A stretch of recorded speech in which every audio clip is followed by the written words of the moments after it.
Illinois House Speaker Emanuel Welch responds to criticism over his handling of sexual harassment complaints that led to the resignation of Democratic State Representative Harry Benton. From Capitol News, Illinois, it's Friday, August 7th, and this is Capitol Cast.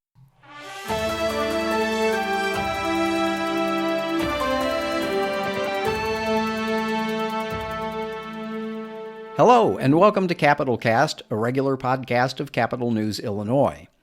It's been just over a month since State Representative Harry Benton was forced to resign after a legislative inspector general report found he engaged in a pattern and practice of sexual harassment. In that time, criticism has also mounted against House Speaker Emanuel Welch over his handling of the complaints against Benton, some of which date back 3 years. This week, CNI's Ben Szalinski spoke with Welch in a one-on-one interview to get his response to those criticisms.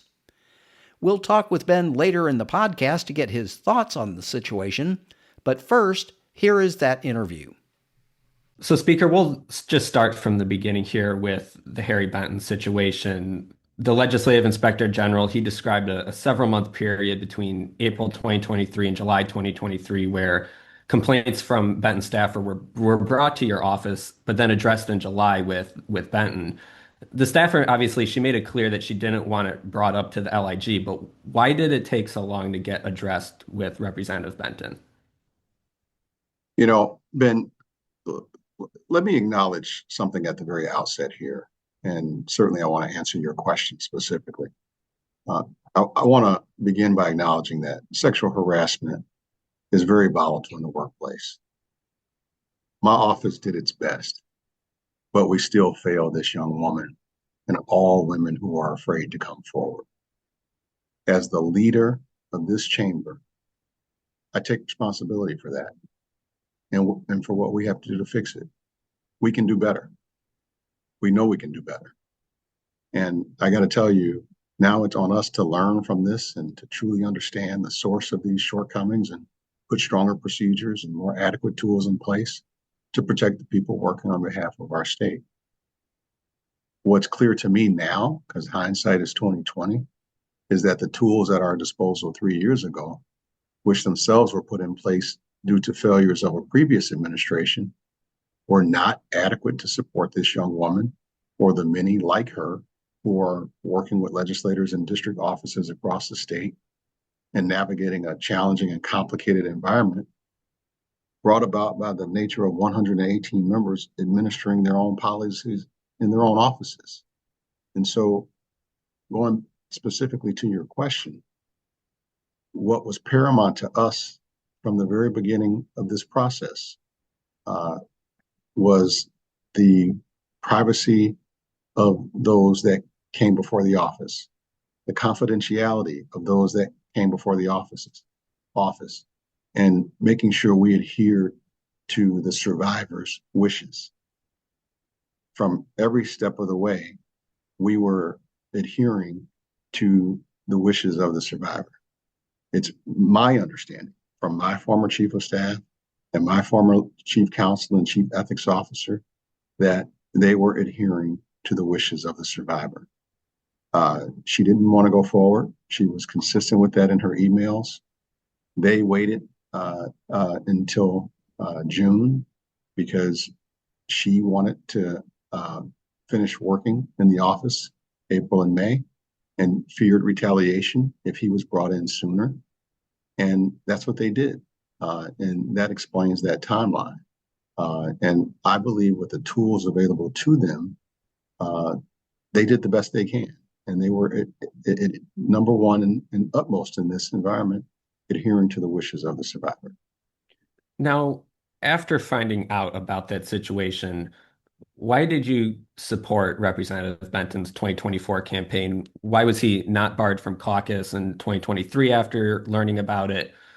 Why not find someone to primary him in that year's election either? Ben, thank you for the question. And, you know, that's a question that I've gotten a lot the last few weeks. And in a situation where we don't have a formal complaint, and we have a member who was brought in as part of an informal investigation and adamantly denied the allegations, we have to be mindful of a member's right to due process. We have to be mindful of constitutional rights that are involved here. And at that point, what we were able to do through the informal process was document this situation, just as the young lady wanted us to do for the future. We documented it. And because we documented it, we were able to move swiftly in 2026 when new allegations came forward. But when you're thinking about 2023, at that time, I had an unofficial complaint and a member adamantly denying it. And so when you think about a person's due process, you have to honor that. And at that point, that's what we did. So at the time with the 2024 election, you still believe he was fit to continue serving in the House? At the time of the 2024 election, we were honoring the member's due process rights as a member. He had the support of his community. He had the support of many allies, and he denied the allegations that were brought forward. And the young lady was insistent that she didn't want to go forward with a more formal process. At that point, what can I do? What should I do?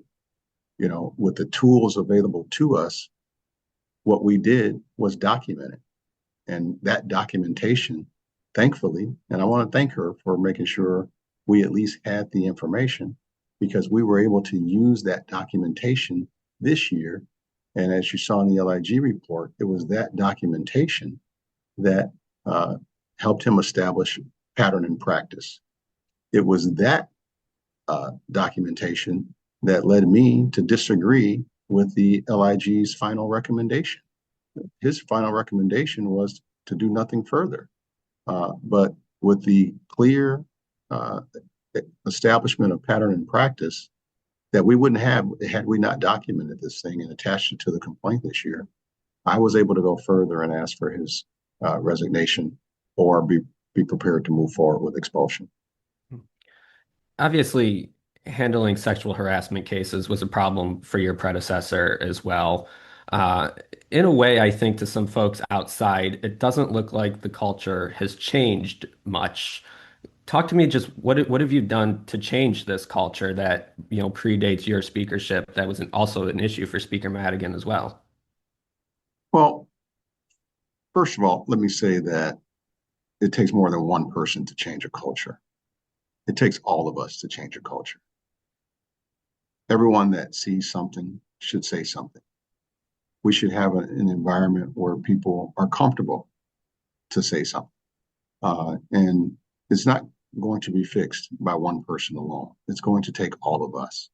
And for me, that's where the systemic failures come into place. We have to put a system in place that makes people comfortable coming forward with what they know. That's why I believe the system failed this young woman and all women who are afraid to come forward. There has to be a way forward. And just coming off of the National Conference of State Legislatures, talking to other speakers, the leaders of chambers, talking to other legislators, there are some great ideas out there that are already in place in other states. We're taking a look at those. We're already looking at centralizing our human resources department to add some additional assistance to district offices. We're going to bring in an outside investigator to take a look at this and make additional recommendations. And we've put together a House working group, a culture and accountability working group that's going to begin working on this issue immediately to start making recommendations on what we can do to address these systemic issues.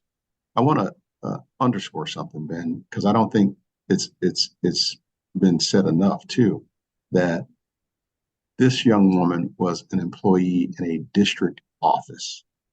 District office employees are not under the purview of the Speaker's office.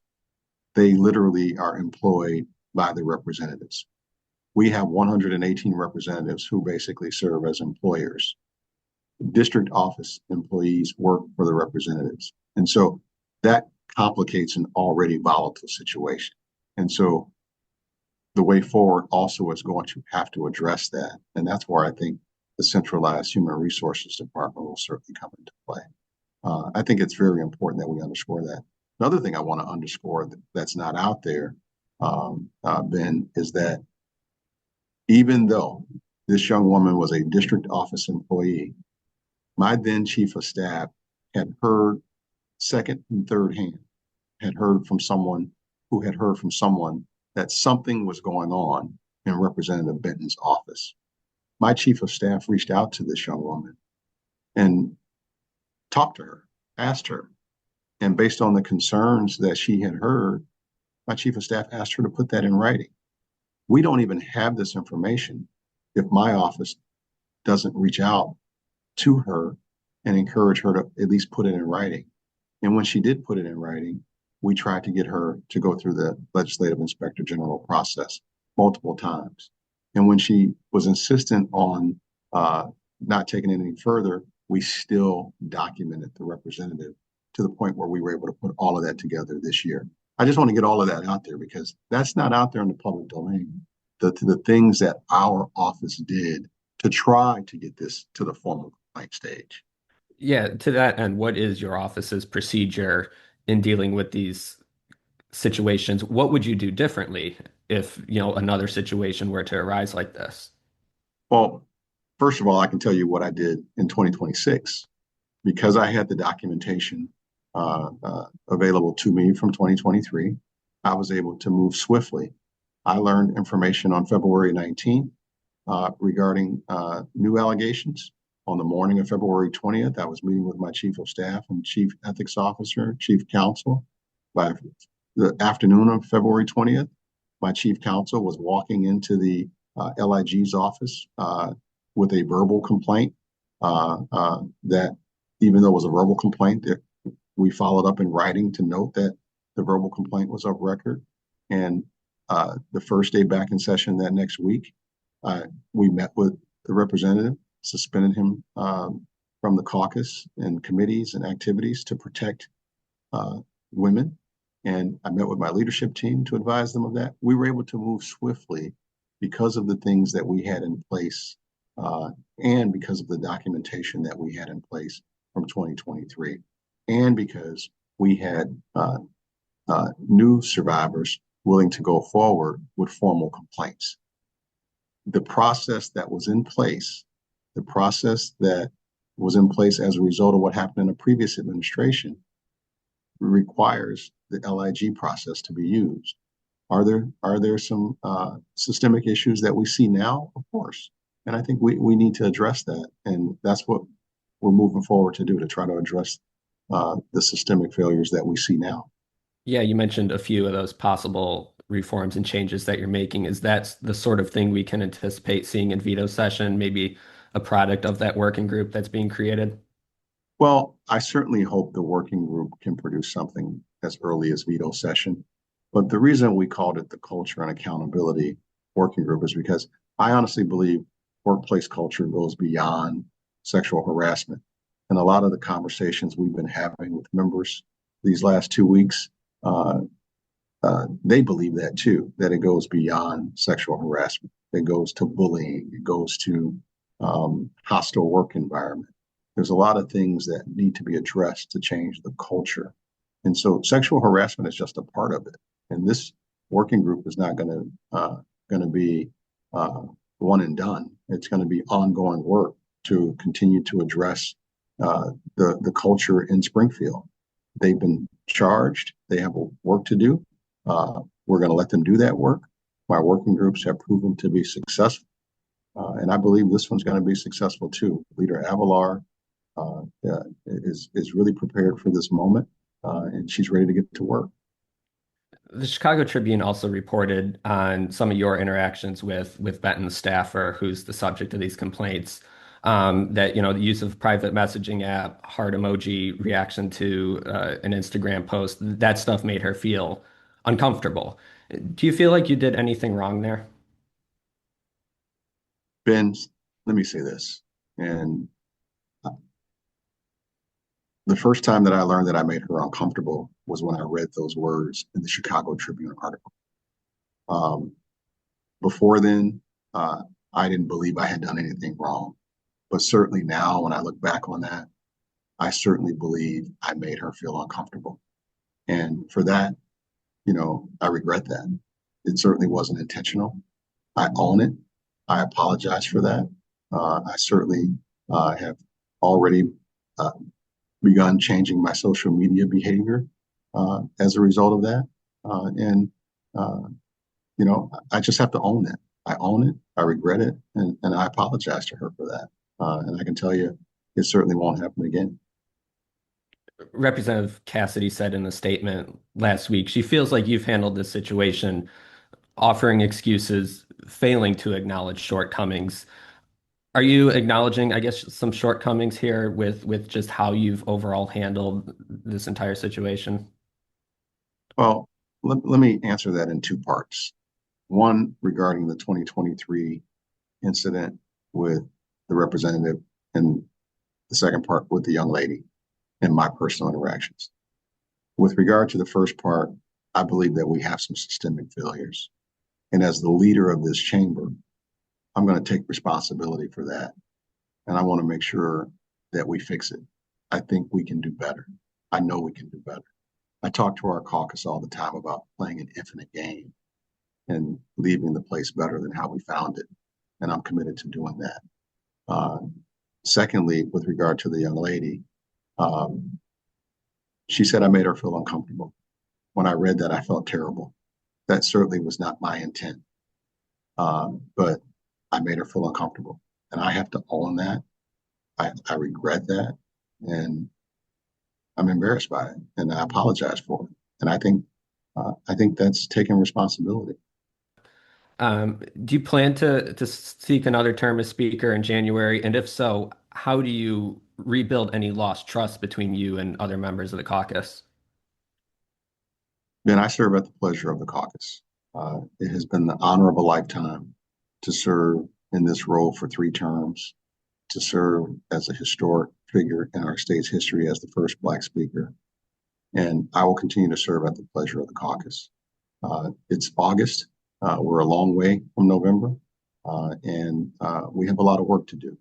We have to get out there and talk to voters about the affordability crisis that Donald Trump has created. We have to continue to have conversations with our caucus about ways to address the issues that have come before us, because we have to be serious and committed to addressing these issues. This isn't just symbolic. We have to do something substantive, and we have to do that work. And we're committed to getting that done. And hopefully we can have something ready and available for the members to consider in November. And then wrapping up on a totally different topic, you made some headlines also this week when you committed to leading an effort to improve funding for CPS during the veto session. What's your plan to get them the $150 million that their budget depends on? And would this conversation involve any schools outside of CPS as far as increasing education funding this fall? Ben, thank you for that question. And let me be clear. Representative Welch, Speaker Welch, my entire legislative career, I have fought for schools. I have fought for additional funding every year I've been in the legislature for schools.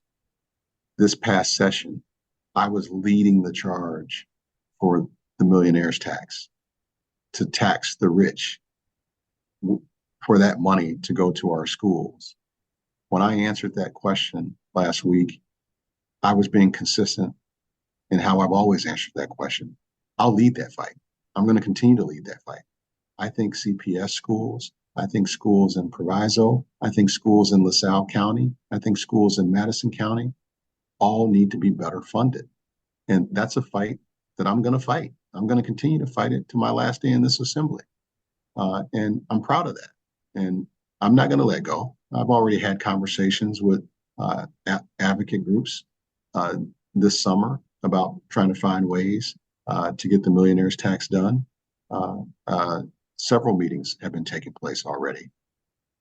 That is a fight that I'm ready to fight every single day. So I guess let me just ask you this then. How realistic is it that something would get done in veto session to address the current school year budget, given that, any sort of graduated tax isn't going to even appear on a voter's ballot till 2028? Well, some of my conversations that I've been having have been trying to find revenue streams short of a referendum. And so nothing's realistic if you don't fight.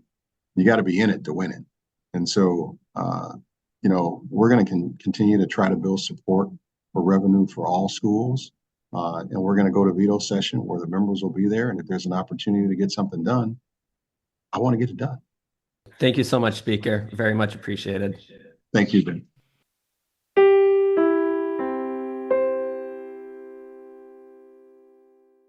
That was CNI's Ben Szalinski talking with House Speaker Emanuel Chris Welch.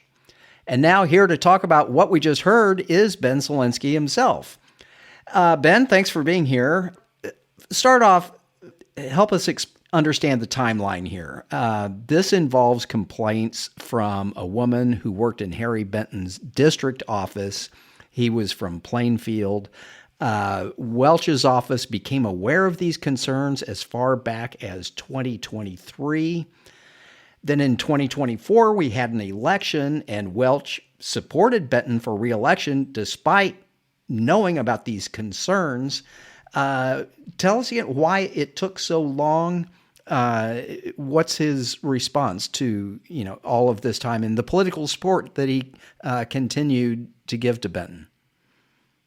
Yeah, according to his side of the story there, it basically the reason that nothing was done in April of 2023 when the Speaker's office first learned that Harry Benton was sexually harassing a district office staffer was because she didn't make an official complaint. She did not want the legislative inspector general involved. She didn't want to go through all that trouble.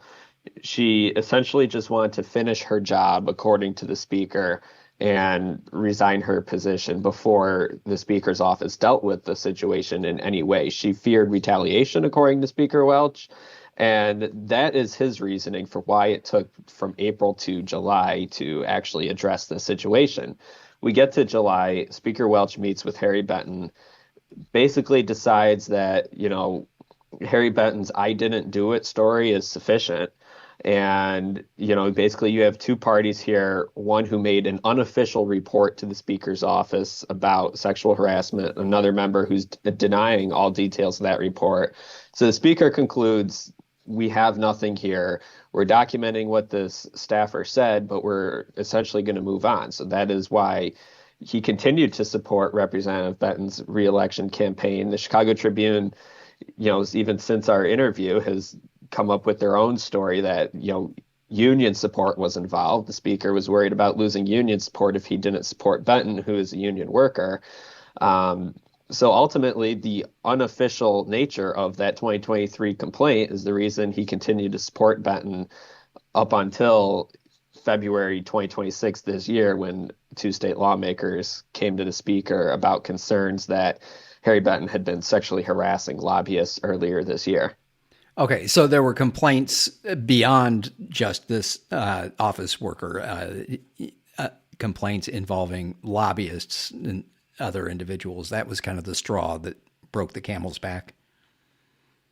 Yeah, that is really what got it done this year. Is the statute of limitations had long run out on this 2023 complaint, according to the legislative inspector general. She didn't even want to pursue a complaint, so the LIG couldn't do anything because she didn't file any actual official report against Representative Benton. But when the LIG did contact a couple lobbyists this year and received an official complaint from the Speaker's office earlier in February, or at the end of March, or in the beginning of March, when it was actually filed in writing, that's when things really started to go downhill for Benton. He was removed from the caucus, and ultimately those complaints from lobbyists earlier this year is why Benton is no longer a member of the House. And we heard the speaker mention a little bit in the interview, and I think you've gone into more detail in your reporting about a working group that he wants to establish to address kind of the work culture within the House of Representatives. Tell us a little bit more about this working group and what's been the reaction to that. Yeah, we really don't know a whole lot of details. The Speaker's office, as of this recording, has still not actually confirmed any other details beyond what Speaker Welch told me there in that interview. So what we heard from the Speaker is Representative D. Avilar from Romeoville is going to be leading this working group that is not just going to focus on sexual harassment issues. It's going to focus on workplace culture issues, creating, I guess, legislative policy solutions to foster, less bullying is something that Speaker Welch mentioned as a concern for many members that could be addressed by this working group. But beyond the details from Speaker Welch, we don't know a whole lot other than that a list of names of people who are going to be on this private closed-door working group was leaked to a guy who is a close supporter of Chris Welch on the political side, and apparently this list was certainly leaked without authorization from some members. So Representative Kelly Cassidy is the only member of this working group, or only person who is named as a member of this working group, who has come out with a public statement saying she's entirely opposed to this idea. She doesn't believe it's going to achieve the results that Speaker Welch wants it to achieve, that this looks more like a political face-saving measure by the speaker to create this group, and she's not going to be part of it. She doesn't believe it's going to achieve the results. We reached out to almost every other person who was named as a leader of this group. We only heard back on the record from one person, Representative Suzanne Ness, who said she's looking forward to contributing ideas and being part of, some solutions to come out of this group. We didn't hear back from Representative Avilar, who's going to lead this group. So, the reaction has not been positive about this idea. There was a lot of calls for transparency in the wake of the Benton report. The working group is a very private group that is going to meet behind closed doors and come up with a policy solution. That's obviously probably not the transparency some folks were thinking of. Others just don't seem to like the way Speaker Welch has gone about this by leaking this list to a person who posted it on Facebook and, not, I guess, fully vetting it with members and maybe leaving some members off who wanted to be part of this group. The reaction has generally not been positive, from many lawmakers who we've heard from, on background. Well, the reaction hasn't been positive about a lot of things surrounding this whole situation. State Representative Fred Crespo, who has been on the outs with Speaker Welch for some time, has come out and stated publicly he doesn't think Welch should remain Speaker. Some other people outside of the House have made similar public statements. Is Welch in any political danger here? I mean, he has been Speaker for 3 terms now, which is nowhere close to the record that his predecessor Mike Madigan set, but he's been there for 3 terms now. Is he under any pressure to get out, or is anybody lining up to take his place? He's certainly under a lot of pressure. It's hard to say, I think, if folks are lining up to push him out the door. I don't think we are quite at that step yet. I think a lot of folks have expressed their public disagreement, especially even this week with the creation of the working group. That doesn't seem to have helped his situation quite yet. So, what it takes to actually force Speaker Welch out of the job, I think that's a hard thing to answer. And, it looks different, I think, probably for every speaker. Mike Madigan dealt with a situation like this where, his office was accused of covering up sexual harassment from his own chief of staff, from one of his top political operatives. And that happened in 2018. It wasn't, till 2 years later that Madigan was actually forced out of the job as corruption started becoming a problem for him. So, I think from Speaker Welch's perspective right now, he is trying to win back trust from lawmakers. Because certainly I think right now, if this was the end of December or something and, the January vote for Speaker was coming up, there would be a really awkward position right now. It would be, I think, very hard for a lot of members to continue to support the Speaker in another bid to lead the office. Now, I think the speaker's goal here is to rebuild some of that trust in the coming months, come up with solutions to change these processes and build goodwill with his colleagues, in the November veto session by getting something done, showing that he can handle this situation.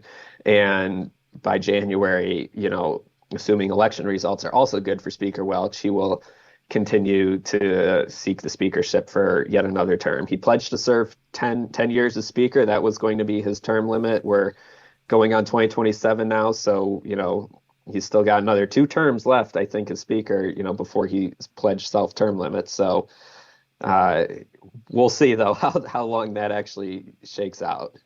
Okay. Well, Ben, thanks for being here and thanks for your reporting. That's all the time we have for this edition of Capital Cast.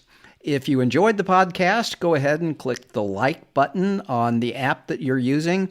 You can also subscribe to our YouTube page and follow us on Facebook, Instagram, Blue Sky, and other social media. In the meantime, on behalf of the entire Capital News Illinois team, this is Peter Hancock saying thank you for listening.